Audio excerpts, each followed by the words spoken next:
All right, everybody, we are back with another episode of Shaker Unfiltered, live at the Vision Lab, and we are live at RecFest 2025. I am joined by a gentleman who is part of an organization that is expanding rapidly. If you have not had the pleasure in your region yet, don't worry, you'll get your shot.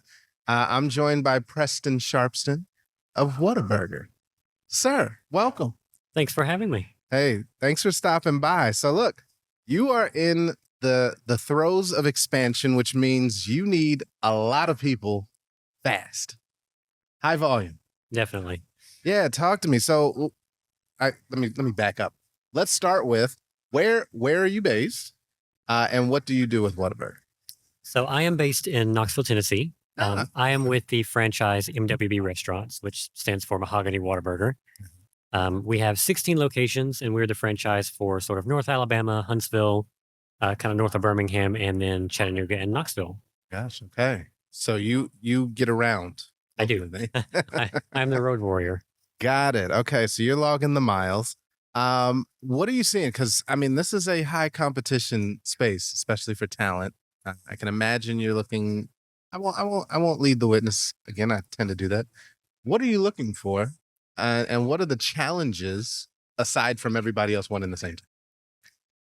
Well, no, I think that's the biggest challenge is everyone wants the same people. Okay. But I think, when it comes to restaurants, different concepts are different. You have burgers, chicken, Chinese, whatever the food is, but people have options and they know they have options. And oftentimes we find that the people who work in our restaurants as our entry-level team members may just be because we're the closest location that pays a little better than the others. Okay. So we have to meet people where they are. Sure. We have to understand what our candidates are looking for. They're looking for that flexibility, that job security for a established concept versus maybe like a mom and pop. And we have to figure out how to stand out, in terms of finding the right people and filling the right positions. Easy tasks, clearly. Very easy, yeah. That don't need me at all. So what are you seeing out there that's maybe, and let me ask, how long have you been in the space? I've been in talent acquisition for just over 10 years. I've been with MWB for 2 years. Okay. And were you in food service or hospitality prior? I was briefly. I was a consultant with a chain called Jack's Family Restaurants. Okay. So with a 10-year plus tenure, what are you seeing today that you didn't see 10 years ago? Well, besides AI, I wasn't going to give you the layup there. It's definitely more AI driven. Okay. On both sides or on just the recruitment side? I mean, both sides really. Yeah. I think there's more AI tools for candidates. There are more AI tools for candidates. There's definitely some for companies. I think the biggest thing that I'm seeing is 10 years ago, recruitment was more simple in a way. Sure. It's definitely, it's a good thing and a bad thing, right? Because you could go into a restaurant and say, hey, here's my resume. I'd like to apply for a job. And Sure. then you could apply for a job and interview. And now you have to apply in an ATS and filter through that. So there's more of a process to it, I think, than there once was. But I also think that gives companies better tools to really get people who maybe wouldn't have walked in the door of the restaurant previously. So kind of a, win-win situation, and it's a lose-win situation too. For sure. Sure. So let's dig into a little bit of the strategy then. What kind of growth plan, if you can share, are you looking at for 2025, 2026? Well, we are in the throes of expansion. Yeah. We have 16 restaurants. When I joined, we had 6. So we've opened a lot of locations in the past couple of years. Okay. Yes. We are set to open several more locations this year, and then we're probably going to continue expanding kind of through our market. But when I started, we had like 400 employees. Now we have over 800. So we are hiring. We are growing for sure. Sure. That's good news. Very good job security. I'd say. So then what kind of strategies are you deploying now? Maybe around programmatic job distribution? Is there, have you worked on employer branding? What kind of tools and tactics are serving your strategy? Well, I think we have a bit of an advantage because we have the Whataburger brand. Sure. It's not as prevalent in our markets. We're kind of the new fish in the pond, but, Whataburger's got longevity. So we have that going for us. But I think really what we're trying to push now is more grassroots recruiting. Okay. So we've been relying on like our job boards, our Indeeds, our LinkedIn's, or Glassdoors, whatever it is, which yields most of our candidates. But we're finding that we're not speaking to the people who are locally in our communities as much. Yeah. And we're trying to get our operators more in the field and, visiting other concepts and seeing what they're doing to engage people and Yeah. maybe borrowing permanently one of their employees every now and then, and trying to find better opportunities for partnership with local schools and colleges and just getting out and about and outside of the restaurant and the four walls. So would you say that that's more so because the talent pool that you're trying to connect with may not be on those digital platforms, or is it just a better approach to be more hands-on, more amongst the people? Both. But I would say, what one thing about restaurants is we have a very diverse employee population. Sure. So, we have folks who are high school students, we have people who are retired. We have one person in our restaurants who is formerly a physician, and he's now a host. Come on. So you really never know what you're going to find. So, a lot of these people may not be on Indeed. Is this physician on Indeed? Probably not. Yeah, that's the point. So we're trying to get better about approaching social and just finding the people where they are, being out there. Yeah, and I can imagine from a content standpoint, right? You've always got something going on that's worth telling the story about. How are you capturing those stories? How are you getting those out to prospective talent as well? Well, there's a lot of room for improvement. I think that we have a lot of people who share the stories and they give the information and they're excited, but we don't collect that as well at the moment as we could. Okay. So we are working on a system for kind of consolidating that and getting it in one place. Mm-hmm. I sit next to our marketing leader who is fantastic. Can't say enough things about her. Shout out to Chrissy. Come on, Chrissy. Wherever you are. So, we have a really good partnership to figure out how can we blend marketing and recruiting.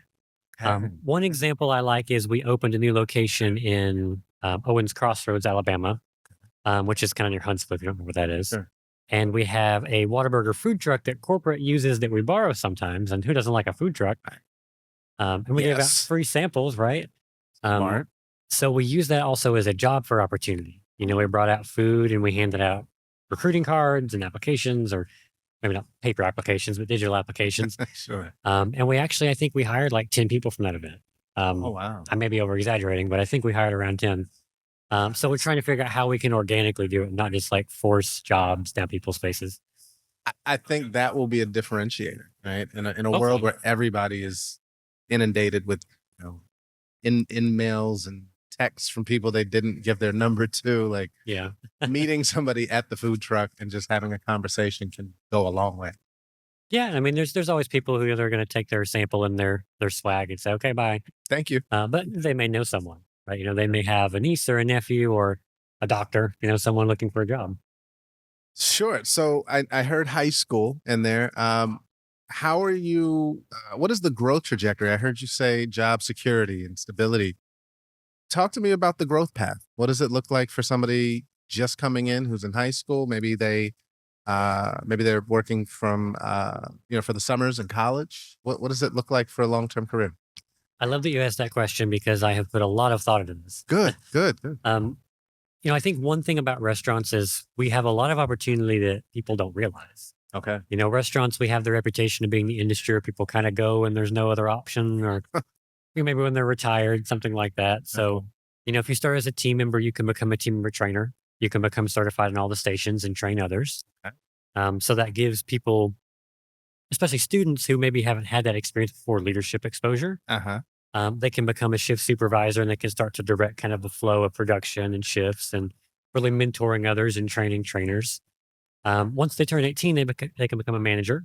A manager is really where you kind of get into the thick of things. Now you're the real deal now, right? You're managing production, you're leading leaders, you're building schedules, helping with recruiting. And then you can become a general manager, where of course you run the rest of them. Successful general managers can also become operating partners. Which Opening is their own franchise. Well, sort of. It's kind of like a general manager on steroids for us. So it's someone who's really established themselves as they can lead a team, they can drive a business. Because Whataburgers, we typically are more high volume. Mm-hmm. Our units in the core markets like Texas, you have more, but you can see anything from 3 to 6 million for a single restaurant. So it's a massive business. Yeah. And we're 24 hours and you've got like 70 team members. So there's just a lot of opportunity to grow and learn that you might not get elsewhere. For sure. For sure. So all of that said, it sounds like there's a lot of great opportunities. Why Whataburger versus any of your competitors? I won't name names. We won't name names. Cough, cough. Um, hmm. I mean, I think honestly, the biggest reason is just the opportunity. Okay. Our franchise specifically, we are big enough to have resources and systems and tools, and we have infrastructure. Sure. So you're not like a franchise where maybe there's an owner and then you have like a district manager and that's it. You have myself on people and talent. We have marketing, IT, payroll. You're going to get paid on time every single week by direct deposit. Our CEO and COO are in the field every week. So you get to meet our executives. And we're all the time getting ideas from people that we then implement or we try out. So, Okay. it's not easy to do that in a lot of different environments. No. Even if they don't join our franchise, which is growing, Whataburger Corporate, I think if you count franchise stores, they have over 1,200 restaurants now, maybe more. Yeah. They're going in like South Carolina, all across the Southeast. So there's just lots of opportunity if you want to get leadership exposure. Even if maybe restaurants aren't quite your jam long term, it can be a good starting point. Absolutely. And how would you quantify, not quantify, what would you say the culture is at Whataburger if you had to, I don't know, make it a TV show? TV show is TV show. Whataburger's Okay. culture. Let's see what I can say on a podcast. That's fine. We have edit buttons. Okay.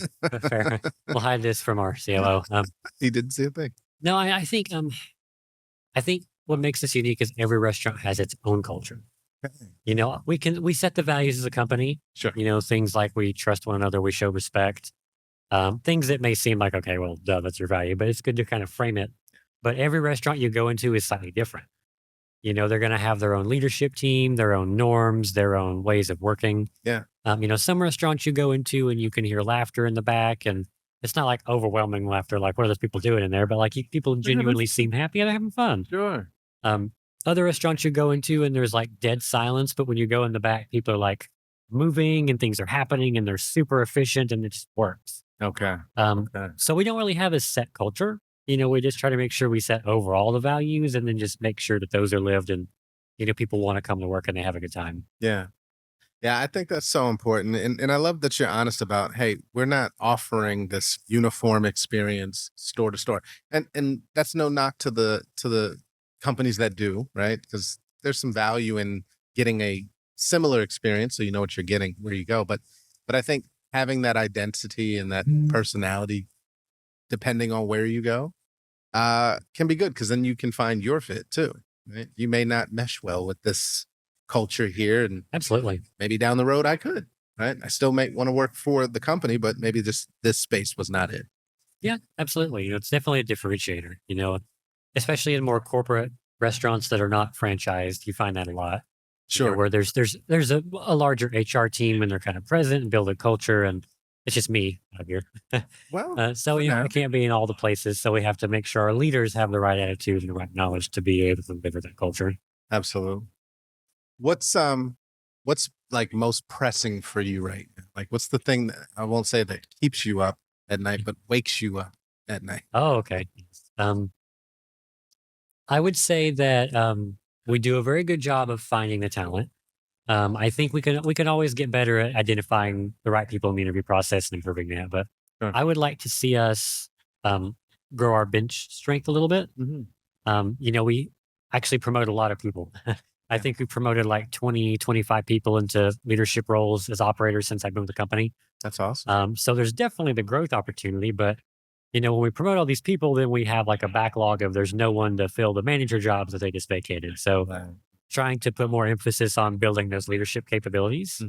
For some of our newer operators, I also would like to do more around intentionally setting how do you build a culture? Because I don't think a lot of people get training on how do you actually do that. It's not intuitive either. Exactly. Oh, for some, but Well, for some it is, yeah. But to your yeah, point, it's rare. a new person who's like in their early 20s who's never led a restaurant before, like building a culture is probably not the first thing on their mind. That's right. So, how do you go about it without even trying? How do you train people to do that? So those are some of the things that wake me up in a cold sweat. Hey, listen, Or a thank you warm for sweat. sharing. Sweat is involved. Where would you say that you need the most help, I guess, where tech might be a solution? Or is it process? Keep your eyes peeled, vendors. Yes, yes. We might know We somebody. might know some. You know, we actually are really efficient when it comes to our recruiting process. Okay. I brag on our team because we are very cost effective. Okay. I think our metrics are like we're 2.5 times more efficient on Indeed, for example, versus our competitors locally. Yeah. I might have messed that up by saying it out loud, but I think we We'll could. fact check this Yeah, we'll for fact check everybody. it. Yeah, I think. Well, there are definitely some opportunities to leverage AI. Maybe not so much in recruiting, but more people management. Okay. So one thing that comes to mind is obviously you want to be careful about what you put in like Chat GPT, but there are tools out there where as a leader I can say, hey, I have this situation, not naming names, Bob, or whoever. I'm Um, sorry. yeah. There's not actually a Bob. But you know, how do I approach this? How do I deal with this? And obviously I'm available to help with those, but sometimes they may not want to go to the director people and ask a question, or I may not be available or something like that. So Sure. you know, getting tools to do that and have those conversations, just knowing what to ask, I Okay. think could be an opportunity. So that sounds more along the lines of engagement, retention. Yeah. That's okay. Gotcha. Because I can imagine also, though, that's probably a bigger issue as well. I know in QSR, it's like 80, 90% turnover. Oh, more. Right? I 100, think no, the it's like median's like 100, 120%. Yeah. 130 was the last I checked. Yeah. Yeah. Yeah. Yeah. So, well, so you're constantly dealing with the shuffle. So that means you have to keep people coming in. When typically what we see is it's the time to hire challenges. So first they've applied, but now they're sitting for 2 weeks. Yeah. Meanwhile, they just went down the street because somebody answered faster. So, Exactly. Yeah. so how are you approaching that challenge? If that's a challenge. No, I mean, I think both retention and then the time to hire are both challenges. Okay. I mean, we do pretty well in terms of it. We hire quickly because we have to hire quickly. You have to.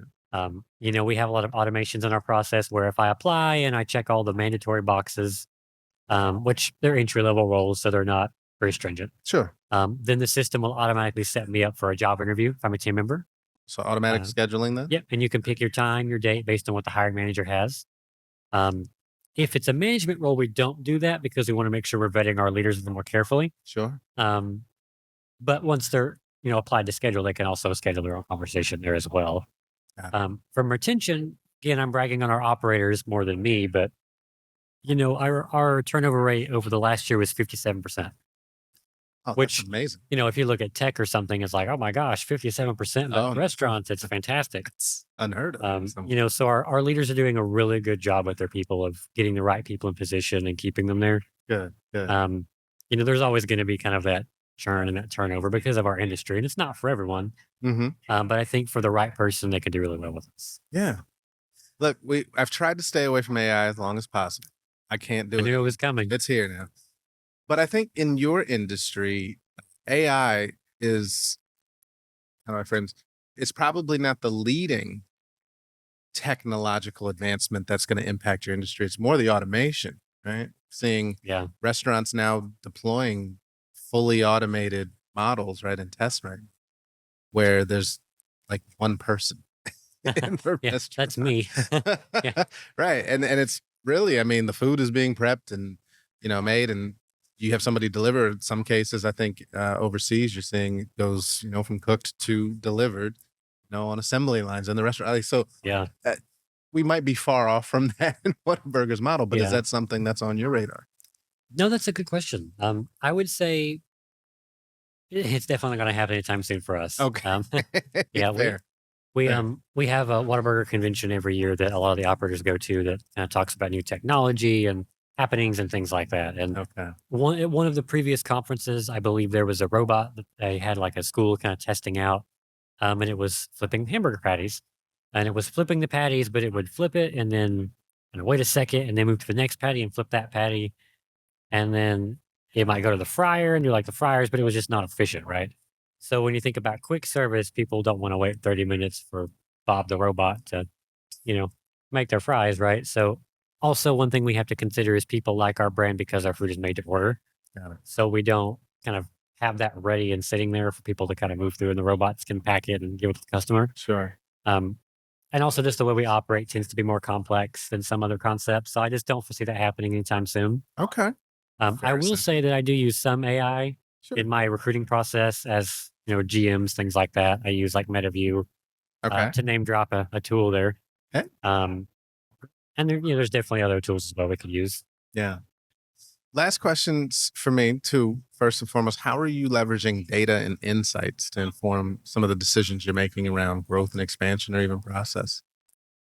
Question. Listen up, Aaron. Aaron, this one's for you. Yeah. So we are very data centric, and I think we have our CEO to thank for that. Our CEO is very number brain. Okay. I'm glad he is because I'm not. So yeah, he is very analytical in the sense that we have tools that our operators can go into and they can look up their restaurant metrics. Okay. What products are selling the most, what they can even see when they have the least engagement based on who's managing that shift. Oh. So it gets very granular. It's really good information. Okay.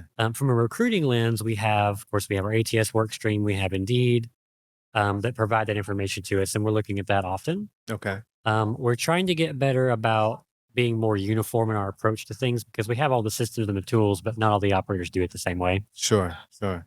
So we're just kind of keeping an eye on, are we moving people through our system? Are they kind of hanging out in application for 3 days and then getting hired by McDonald's or Crystal or somewhere else? And, how are we actually acting upon these folks? So yeah, we definitely have the data and the information. Okay. I look at more reports, more forms than I care to think about, but at the end of the day, it's making us better. So the numbers show it's working. Good.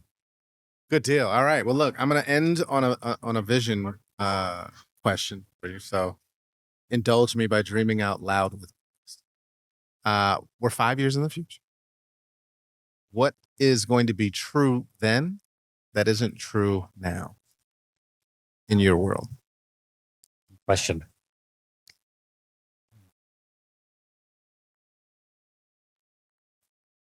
Well, I know for a fact we'll have more restaurants. That is a fact. We're going to have more restaurants. Yes, sir. I think at that point in time, what I want to be true, what we're gonna manifest to be true. Yeah, we're dreaming. We're dreaming. We have training programs in place for all of our folks who kind of go through the different positions. I envision that becoming more people centric as we move on. We've already done a recruiting workshop this year that I led with our operators of how do you actually go out and find people instead of just waiting on applications. Okay. I want to do the same thing with culture. So specifically, again, how do we build a culture? But let's actually walk through this as a group and do it all together. That they can then take back to their teams. And I would like for them to do things like that with their teams organically, because we can set it as a company, but again, if they go to their restaurant, that may not do a whole lot. So I want culture to be more of a focus. Yes. And I think right now it's still a focus, but we're still in growth mode. So we have to think about what builds the business and what sets us up to be sustainable. And then once we're in that position, then we'll be able to go back. What can we make better? What is kind of a nice to have that we haven't had before we can then put into our. I love it, Preston. Listen, I look forward to your vision becoming reality. Me too. We hope Shaker will be part of that vision and bringing it to life with you. So thank you so much for stopping by and taking the time. And hope that y'all who have listened, definitely let Preston know when you see him, or when you step into one of his restaurants that you heard it here first. He set the vision here, folks. This has been another episode of Shaker Unfiltered live at the Vision Lab here at RecFest 2025. We'll see you on the next episode.